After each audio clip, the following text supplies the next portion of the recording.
ఈరోజు మేము పట్టుకున్నటువంటి 24 కేసులలో ఎమ్మిగనూరు స్టేషన్కి సంబంధించినటువంటి దాంట్లో యాజ్ పర్ ది ఎక్సైజ్ యాక్ట్లో ఉన్నటువంటి 46వ సెక్షన్ ద్వారా దాంట్లో ఉన్నటువంటి ప్రొసీజర్ ప్రకారంగా ఎవరైతే ముద్దాయిలు దగ్గర నుంచి పట్టుకున్నామో వాళ్ళని అడిగి ఎందుకు కాన్ఫిస్కేట్ చేయకూడదో ఇది మీదేనా అని చెప్పి అడిగి తద్వారా ఇది స్టేట్కి కాన్ఫిస్కేట్ చేసిన తర్వాత ఇది అక్రమ మద్యంగా తేల్చి దీన్ని ఇతరులకు అమ్మకూడదనే ఉద్దేశంతో మేము ఈ డిప్యూటీ కమిషనర్ గారి ఆదేశాల మేరకు 24 కేసులలో 844 లీటర్ల ఈ యొక్క నాన్ డ్యూటీ పెయిడ్ లిక్కరు సుమారుగా 3,88,384 రూపాయలు ఈ యొక్క వాల్యూ చేస్తున్నటువంటి దీన్ని మీ పంచాయత్ దార్స్ ఎదుట, ప్రెస్ ఎదుట, ఎలక్ట్రానిక్ అండ్ ప్రింట్ మీడియా వారి ఎదుట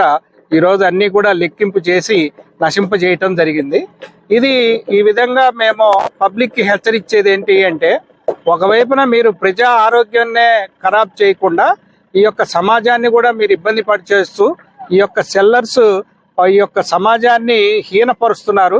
మీరు అందరూ గమనించి మీ యొక్క క్షేమమే కాదు సమాజ క్షేమాన్ని కూడా మీరు గమనించాలి. మీరు ఇలాంటిది ఏదైనా చేసినట్టయితే నిన్న కూడా ఒక 100 బాక్సులతో పట్టుకోవడం జరిగింది. 8 సంవత్సరాల జైలు శిక్ష కూడా ఉండటం జరుగుతుంది. ఇప్పుడు కఠినాతి కఠినంగా ఇప్పుడు అమలు చేయటం జరుగుతుంది. కాబట్టి ఈ యొక్క ప్రత్యేక కార్యదళం ఎస్సీబీ స్పెషల్ ఎన్ఫోర్స్మెంట్ బ్యూరోలోకి మేము విస్తృత దాడుల ప్రకారంగా చేస్తూ ఈ విధంగా చేయటం జరుగుతుంది. కాబట్టి గమనించుకొని మీరందరూ కూడా నేరం చేయకుండా ఉంటారని భావిస్తున్నాం.